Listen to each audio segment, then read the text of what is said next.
Tövəndə 2024 yıllık Nobel İqtisad mükafatının sahiplerinden iqtisadşünas Darren Acem oğlu bilen James Robinson'ның dünyavi məşhur əsəri Dövlətlə, yəni millətlə nemişqə halak boludu namlı kitabıdın özlüksüz tərcümə. 8. bab 3. paragraf Sanaatın qorquşunun davamı.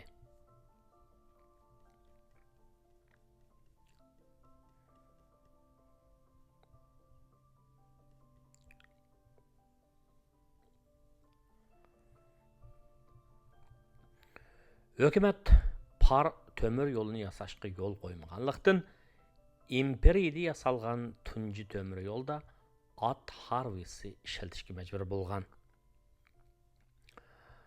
Danube rayonidagi Linz shahri bilan Moldo daryosi bo'yidagi Budweisning Bohemian shahrini tutashtiradigan liniya tadrijiy holda o'zgarib mangadigan bulunglar bilan yasalgan bo'lib, bu deganlik uni darhalla par motoriga aylantirishning mumkin emasligidan derak beradi.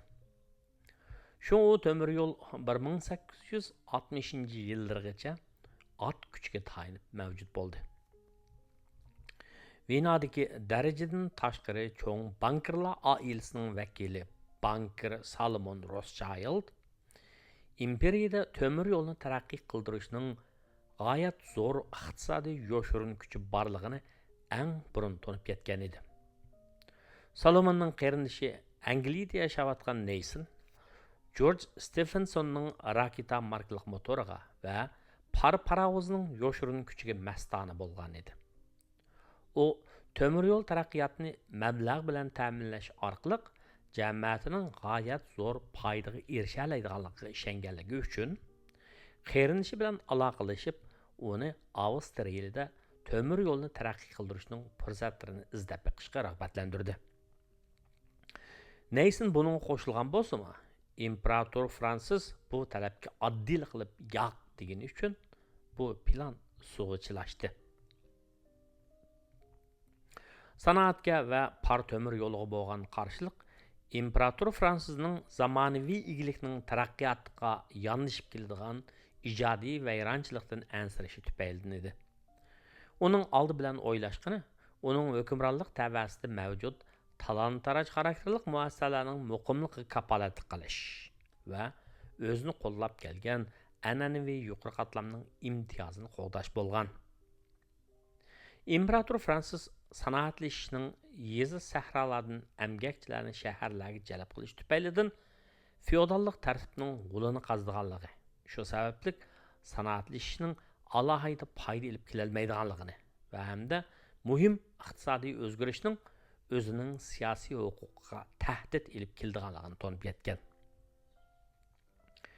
Natijada u sanoatni va iqtisodiy taraqqiyotni to'sib, har xil shaklda namoyanda bo'layotgan qalaq iqtisodiy holatda turib qolgan. Masalan, 1883-yilgacha dunyoning 90% tömür mahsulotlari ko'mirni ishlatish orqali chiqarilgan bo'lib, shu mezgillarda Habsburg territoriyasidagi tömür mahsulotlarining yarmidan ko'pragini ishlab chiqarish uchun bakli unumsiz bo'lgan yog'och ko'mirlari ishlatilgan. Shuningga o'xshashla taki 1-Dunyo urushi portlab imperiya g'ulg'anga qadar to'qimachilik to'liq mashinalashtirilmagan bo'lib, yanala qo'l mashg'uloti bilan davom qilgan. Sanoat ishdan qo'rqqani Avstriya, Vengriya emas. Iroq sharqda biz ilgariki bobda ko'rgandek, Rossiyada Buyuk Petr tarafidan shakllangan bir yurish mutlaqiyatchi siyosiy muassasalar bo'lgan. Avstriya, Vengriyaga o'xshash Rossiyaning iqtisodiy muassasalari yuqori darajada talon-taroj xarakterlik bo'lib, qulluq tuzum asosida yashayotgan aholining eng kamida yarmi yerga bog'lanib qolgan. Quldarlarning yerda haftada 3 kun haqsiz emgak qilishga majbur bo'lgan.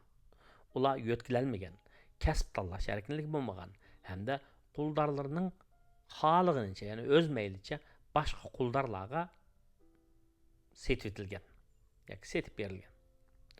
Hozirgi zamon anarxizmi, ya'ni hukumatsizlik ideyasining barpo qiluvchilarining biri radikal faylasuf Peter Kropotkin 1825 yildan 1855 yilgacha Rossiyaga hukmronlik qilgan Çar podsho Nikolay bir zamonasidagi qulluq tuzum haqida intayin ro'shan bo'lgan mundaq tasvirni yozib qoldirgan. U balaliq xotirasini aslab mundaq yozgan. Qimorda utirayotganligi yoki bir necha ovchi apsharkisi uchun almashtirilgan, setilganligi tufayli oilasidan juda qilib o'tilgan ayollarning hikoyalari. Ata-analaridan elib ketilib, vahshiy va axloqsiz xo'jayinlar setilgan balalarning hikoyalari. Anlapmı baxman şəkildəki vəhşilik bilən hayvan qotanlıqlarda hər günü kaltəklanıb atqanlar. Özünü qutuluşunun yolunun faqatla daryoga özünü tashlash ekanligini bayqagan qiz. Xo'jayinning qulligini bir ömür qilib qiyirib ketgan oqchashliq bovayning xo'jayinning darajasi tubida bo'yniga sirtmoq silib o'lib olishi. Qullarning isyonini Nikolay Ining generallarining qonliq bostirishi. Har 5 va 10 qatorga kelgan odamni kaltaklab o'ltirib, yezi tuproqlarga qig' o'rnida ko'mib etishi. Ba'zi kentlarga borgan chig'imda o'z ko'zim bilan ko'rgan namratlikni bo'libmi, podshohlik jamiyatining besati supti hisoblanganlardagi bechoralik va yo'qsizlikni ularni o'z ko'z bilan ko'rmagan kitobxonlarga tasvirlab berishga tilim ojiz keladi. Xuddi Avstriya, Vengriyaga o'xshash mutlaqiyatchilik jamiyatning gullanishiga to'sqinlik qiladigan bir yurish iqtisodiy muassasalarni qurib chiqqani yo'q. Ijodiy vayronchilikdan, sanoatdan va temir yo'ldan qo'rqishmi bor.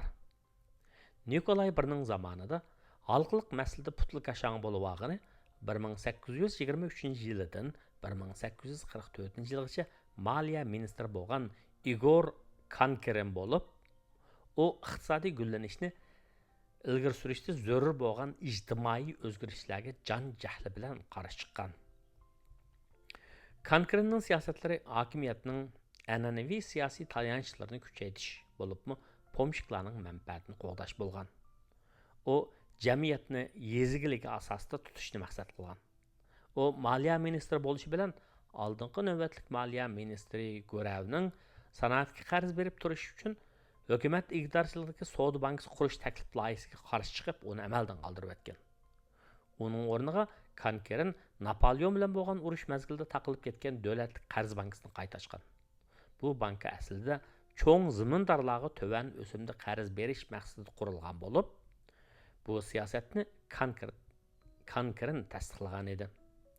Qarz elishga iltimos qiluvchilarning qullarni bexatarlik kapolati sifatida go'rovga qo'yish talab qilinganligi uchun faqat feodal qul egildirlar shunda qarzlarni ilishga muyassar bo'la oladi. Davlat qarz bankasini mablag' bilan ta'minlash uchun Kankerin savdo bankasidan mulk o'tkazish orqali bir chalmada ikki paxtakni so'qqan edi. Shuning bilan sanoatga lozim bo'lgan pul asosan qo'riqlanib bo'lgan. Kankerinning bu xil pozitsiyasi iqtisodiy o'zgarishning siyosiy o'zgarish elib kelishidan qo'rqish tufayli shakllangan bo'lib, Çar podsho Nikolaymi o'xshashli shu ishdan qo'rqqan.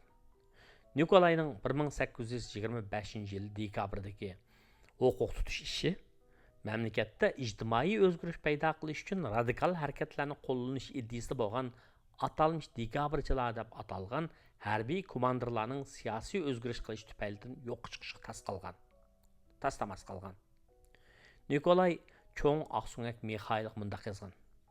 Inqilob Rossiyaning bu so'g'isiga yiqilishib qoldi. Biroq men shundaq qasam qilamanki, tenimda nafasli bo'ladi ekan, men inqilobning mamlakatga singib kirishga qat'iy yo'l qo'ymayman. Aniqki, Nikolay zamonaviy iqtisod ilib keladigan ijtimoiy o'zgarishdan qo'rqqan edi. U bu hissiyotini Moskvadagi bir sanoat ko'rgazmasiga qatnashgan ishlab chiqaruvchilar, ya'ni zavod xo'jayinlarining yig'ilishida so'zlagan bunu so'zi bilan ifodalagan. Davlat bilan zavod xo'jayinlari diqqatini bir nuqtaga yig'ish kerak. Undaq bo'lmaganda zavodlar yaxshilik emas, razillikka yo'l ochadi. Bu demak, har yili soni ish berayotgan ishchilarning oldin xabar olish demakdir. Ularning axloqini aktivlik bilan atalachi tarzda nazorat qilishga ehtiyoji bor. Bunda qilinmasa, bu haq tadrijiy cheriklashib, eng oxirida xo'jayinlari xatar yetkazadigan nachar bir sinf tava kishilarga aylanib ketadi. Xuddi Fransız birga o'xshash, Nikolaymi zamonaviy sanoat iqtisodiy elib keladigan ijodiy vayronchilikning Rossiyadagi mavjud siyosiy holatning g'ulini qizishidan qo'rqqan. Nikolayning da'vati bilan Kankirin sanoatning yoshirin kuchini ojizlatadigan muayyan konkret tadbirlarni olgan. U ilgari bir necha qitim qarorlik holda yangi texnika va texnik qo'llanishni tiziltishning usulini ko'rsatgan bir necha sanoat ko'rgazmaxonasini cheklagan. 1848-yili Yevropa bir qator inqilobiy harakatlarning portlashiga duch kelgan. Buning inkas sifatida ommaviy tartibni qo'g'dashga mas'ul bo'lgan Moskvaning harbiy amaldori A.A. Zakrovskiy Nikolayga munda xat yozgan. Shu vaqtning o'zida Rossiyaga taalluq bo'lgan tinchlik va gullanishni davomli saqlab qolish uchun hukumat uy makonsizlar va nachar kishilarning bir yerga yig'ilishiga yo'l qo'ymaslik kerak. Bu kishilar fursat topsalar ijtimoiy va xususiy tinchlikni buzadigan har qanday harakatga osonlik etilib ketadi. Uning maslahatini Nikolay vazirlarining oldiga tashlaydi. Shuning bilan 1849-yili Moskvaning har qanday yerida qurilishi mumkin bo'lgan zavodlarning sonini qattiq cheklaydigan yangi qonun ma'qullanadi. Bu qonun aniq qilib yangi paxta yoki yung egirish zavodlarining ham temir tavlash zavodlarining ichilishini cheklagan. To'qimchilik va bo'yoqchilikqa o'xshash boshqa sanoatlar yangi zavodlarni ochmoqchi bo'lsa, harbiy amaldordan ijozat so'rashga majbur bo'lgan. Oxirida paxta yeb egirish ochiq yo'lni cheklangan. Bu qonun isyankorlik ro'yiga ega bo'lishi mumkin bo'lgan ishchilarning shaharlarga markazlashib qolishini cheklashni maqsadlagan. Xuddi Avstriya, Vengriyadagi o'xshash, temir yo'lga bo'lgan qarshilik sanoatga bo'lgan qarshilik bilan yondosh kelgan. 1842-yildan burun Rossiyada bir temir yo'l bo'lgan. Bu Sarsko Silo va Pavlovskdagi podshohlik turag'usiga Saint Petersburgdan tutishadigan 17 chaqirim uzunlikdagi Sarsko Silo temir yo'li edi. Kankirin xuddi sanoatga qarshi turgandek u temir yo'lni kengaytirishning hech bir sababi yo'q deb qaragan va u temir yo'lni xatarlik ommaning yo'tkilishchanligini keltirib chiqardi deb qaragan. Hamda temir yo'llar doim tabiiy ehtiyojdan emas, balki sun'iy va hashamatli ehtiyojning obyektivligidan kelib chiqadi. Ular yana zamonimizda ko'rilayotgan kishilarning bir yerdan yana bir yerga hojatsiz yo'tkilishni rag'batlantirdi degan. Kankirin temir yo'l yasash haqidagi nurg'un iltimoslarni rad qilgan bo'lib, 1851-yilga kelgandilar Moskva bilan Saint Petersburgni tutashtirgan temir yo'l liniyasi ishga keyincha qatnash transport va ommaviy binolarni boshqarish idorasining boshlig'i bo'lib tayinlangan Count Klein Michelmi Kankirinning siyosatini davomlashtirgan. Bu idora temir yo'l qurilishi haqidagi muhim qaror chiqaruvchi o'rin bo'lib, Count Klein Michel bu o'rindagi huquqni yurgizib, boshqalarning temir yo'llarini qurish qizg'anlarini sovutgan. 1849-yildan keyin u hatto huquqni ishlatib, gazetlarda temir yo'llarining taraqqiyoti haqidagi xabar, bas munozaralarni cheklagan. Mazkur kitob kirgizilgan 13-xarita bu logikaning oqibatini ko'rsatib beradi. 1870-yili Angliya va G'arbiy Shimoliy Yevropaning ko'p qismi temir yo'l to'ri bilan bog'langan vaqtda bepoyon Rossiya imperiyasiga temir yo'l asosan kirolmagan.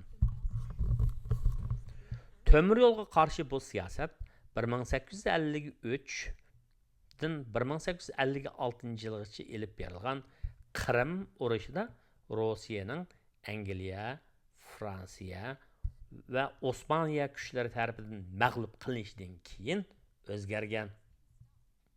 Chunki urush realligi ruslarga qatnash transport to'ridagi qaloqlikning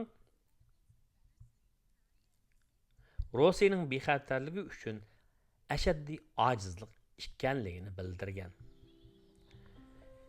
Garchi 1848-yildagi inqiloblar qulluq tuzumini amaldan qoldirishdagi o'zgarishlarni elib kelgan bo'lsa-mu, Avstriyaning sirtida, Avstriya Vengriya tavalligida va imperiyaning g'arb qismidagi joylarda temir yo'l ishlari jihatda asosan degidek hech bir taraqqiyot bo'lmagan.